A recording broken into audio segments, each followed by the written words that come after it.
Hey guys, what's up? I'm Speo with the Voice of Reason, coming at you today with a new kind of video. In this video I'll be going over one of my tracks in detail and just show you guys some of the techniques I used to make it a, good sounding track. Today I'll be covering my latest glitch up track, Penguin, and you can take a listen to it by clicking the annotation right here. I'm probably gonna have to split this into several parts because there's a lot of stuff to be covered. So in this first part I'll be putting a focus on parallel processing, which is now very easy in Reason 7, and we'll take a look at what can be achieved using this technique. And I'm also only gonna cover the stuff that happens before the drop, or before the actual basses and stuff kicks in, because I'm probably gonna do that in the second part, you know, cover all the drop basses and stuff, because there's a lot to cover there. Anyway, so this is the part we're gonna be looking at today.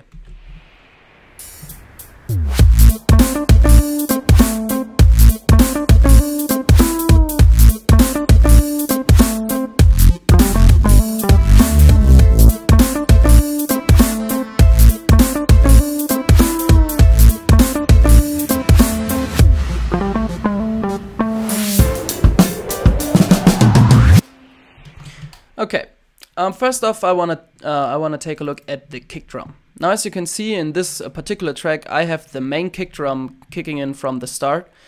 Usually, or in some glitch up tracks, you'd want a drum loop playing during the intro and then have the actual percussion only hit in during the drop with all the basses and stuff.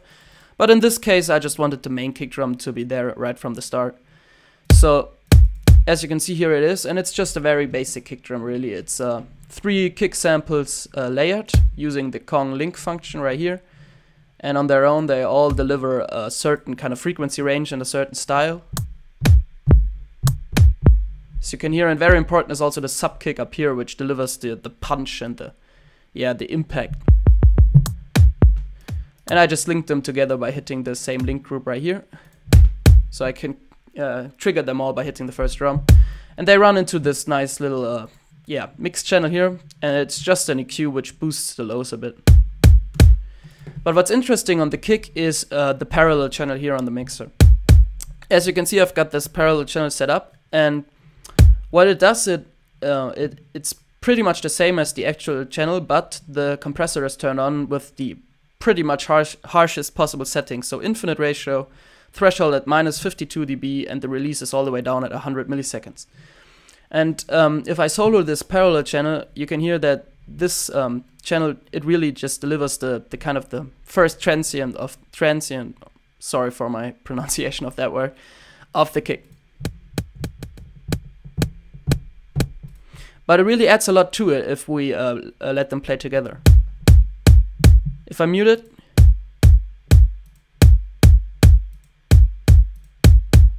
you can hear that with the parallel channel muted, the kick is kind of missing something. If I bring this fader up a bit, you can hear it more prominently.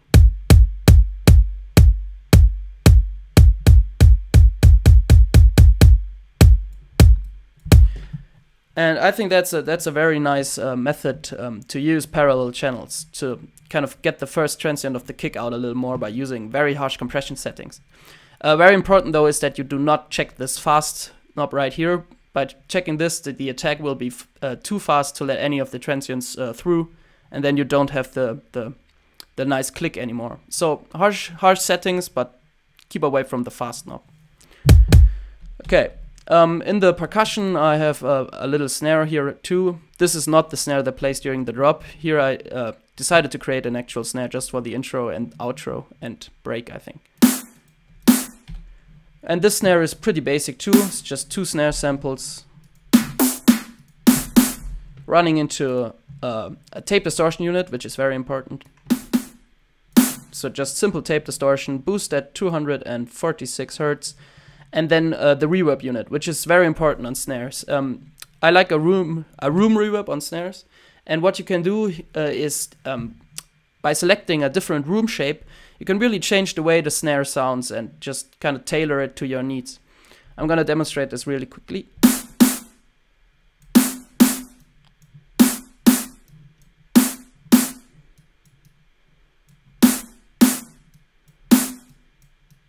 And I like the second room shape, so I had it there. and with quite a bit of reverb, because I don't want this snare to be like really kicking in. I want the snare during the drop to really kick in. So there's quite a bit of reverb. And what I also like to do on snares is just put a stereo imager on the end of the signal chain and then set the X over frequency at about, I don't know, 1.24 kilohertz, and then select a wide value for the high band. This way the higher frequencies of the snares are spread across across the stereo field, and that gives it a very nice kind of wide effect, and you can hear the snare better in the mix. If I disable that, you can hear the difference. It's quite a nice technique. I use it quite a lot, also on basses. If I have a reverb unit, then I'll just chuck a stereo imager below, set the X over frequencies at about 1 kilohertz, and then just have the higher frequencies a little bit wider. Yeah.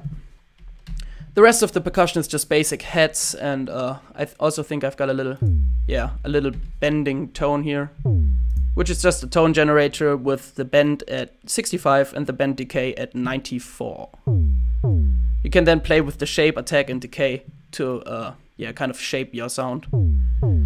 And this little bend right here is just a very nice, kind of transition to the intro from the first bar, which is just the noise buildup. Kind of introduces the bass and the kick. Yeah, I quite like it. It's a quite nice technique to have that just before the bass kicks in, or the kick. And I also have it right here playing at the same time with the kick to get this kind of downwards feeling after the percussion is done playing.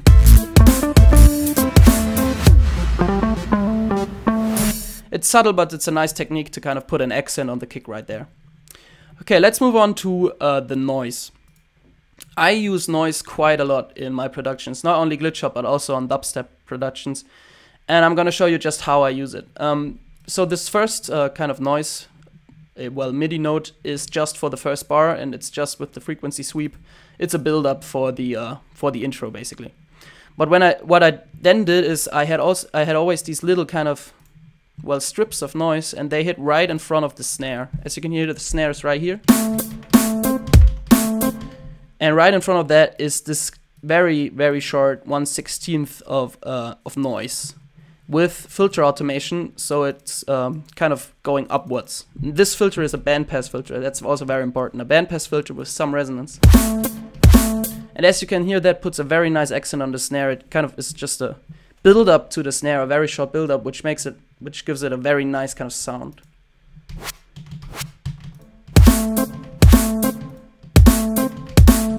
You hear that without the noise, the snare sounds kind of dull, but with the noise build-up, it sounds very snappy and punchy, I think.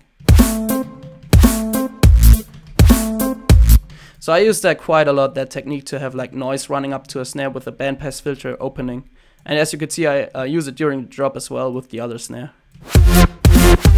Well, you can't hear it that great here, but as I said here in the intro, it's very nice, a very nice effect to have the snare a little bit more prominent, have it hitting harder with this noise buildup.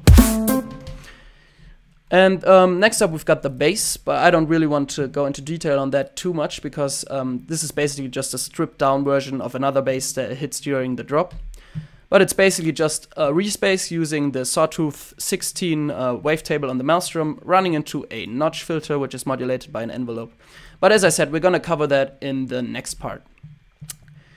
And now for the guitar, which is also very interesting, because I use parallel processing on that too, to give it a nice effect. But I'll cover that in just a second.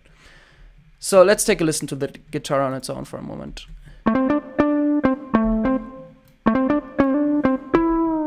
It's a very simple factory sound bank patch, or it's not that simple, but it's a factory sound bank patch, which makes it simple for me. And what I had to do though was I bypassed the reverb inside the combinator, and then just created a reverb in the mix channel of the guitar, and then just hit copy patch on this device right here, and then just pasted it to this reverb up here, and then just adjusted the decay and dry wet settings. So that way I could create a parallel channel that was not affected by the reverb inside this combinator. And that was very important in this case, because the parallel channel on this guitar, what it does is it Pretty much as with the kick, it puts an accent on the first transient. And if there's reverb on that, and I'll demonstrate that now, that doesn't sound that great. As you can hear this, I go over a second over the settings of this mix channel, but what it does, it just puts an accent on the first transient, basically. And if there's reverb going into that parallel channel, it sounds pretty bad.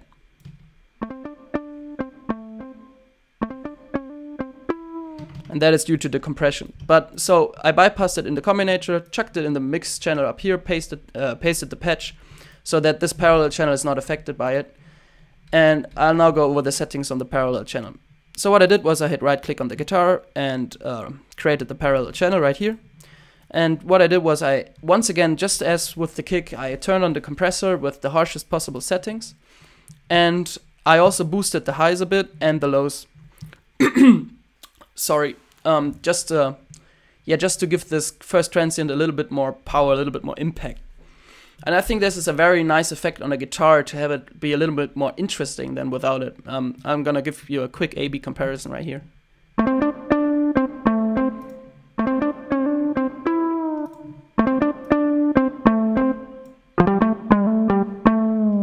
It makes the whole instrument sound more lively because you have the feeling that there's actually someone there picking the guitar strings and it's not just a synth-like instrument that plays its melody. So yeah, it's quite a nice technique on a guitar to have a very harsh compressor, boost the highs and lows a little bit on this first transient and have an accent on that.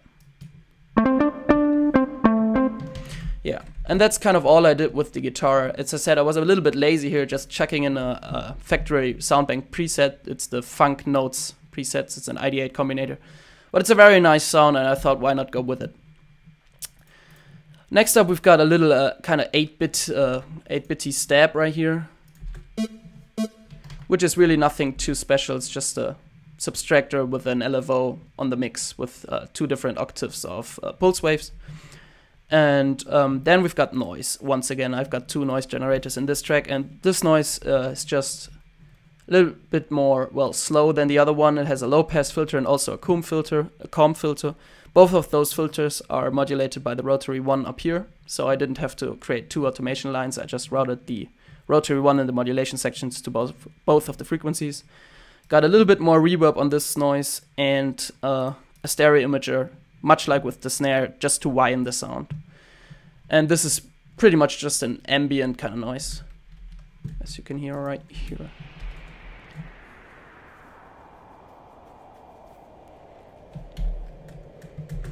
I thought with the name of the track being Penguin and all, this would give it a nice kind of Arctic flair. Yeah, and that's pretty much it for this first part. Then on the kind of second run through of the guitar melody, I've got a little bit of brass going into it, which you can't hear right now because there's still a solo on.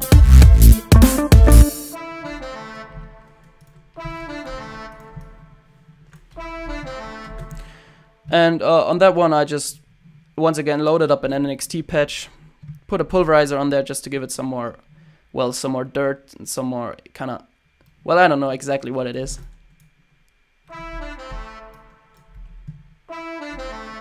Just gives it a little bit more presence, just as the saturation knob and the, the saturation knob does. And then I just chucked in a U-Big A beneath that because I was fed up by the RV700 for a moment. So yeah, with a plate preset. It's very simple brass patch with a very simple melody, just adding to the whole kind of rhythm and style of the intro.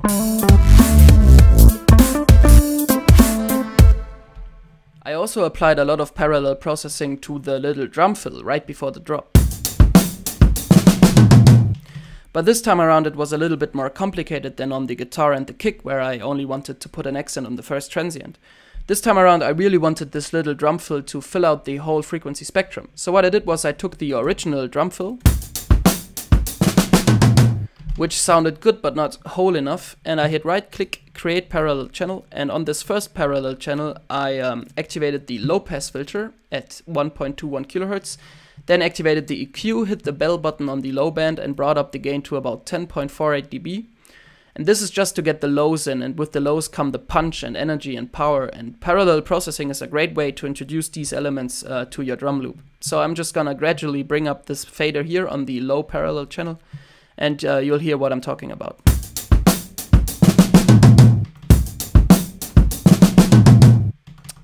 So yeah, once the lows were dealt with, I created yet another parallel channel by hitting right click on the first parallel channel and once again hitting create parallel channel.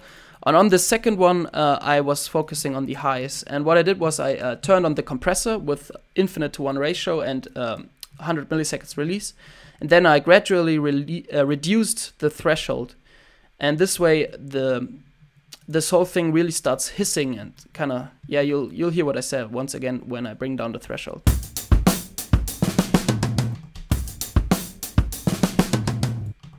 Yeah, and this way you can really put an accent on the highs as well. And what I did then was just turn on the equalizer and boost a little bit of highs, just to give it some more highs basically. And now these kind of high hissing sounds layered with the low energy and that layered with the original drum loop make a very nice and energetic sounding drum fill. And the last element of the intro is an Antidote, which is one of my favorite synths and definitely one of my favorite rack extensions in Reason. And it's a pretty simple patch with some pitch modulation right here. I'm not going to go into detail on that too much because I also think that not many people are using Antidote due to its price tag. But yeah, and it just plays some chords. And a pretty good way to have some funky feeling on just chords is to add another note always beneath the first kind of chord step, and just without those the chords sound kind of lame and boring. But with those beneath it, it gets an instantly funky feel, and they are just, you know, they're just one kind of 1/8, I think, behind the step, right behind the first chord step, and it gives it a funky feel, and I like that. It's the same right here where I put these little notes in between the chord steps to give it that funky kind of feel in this last build up before the drop. And then it drops. And we'll take a look at the drop in the second part, where I hope to see you guys in, I don't know, maybe a couple of days, but maybe also just one day. Yeah, I gotta check my schedule on that. But there's definitely a second part coming of this kind of song analysis, where we'll have a look at the drop, at some of the drop synths, and maybe a little bit on the glitch hop snare that I created for this one. So I hope to see you in part 2. Have a good one. My name's been Speo, this was The Voice of Reason, and I'll see you next time.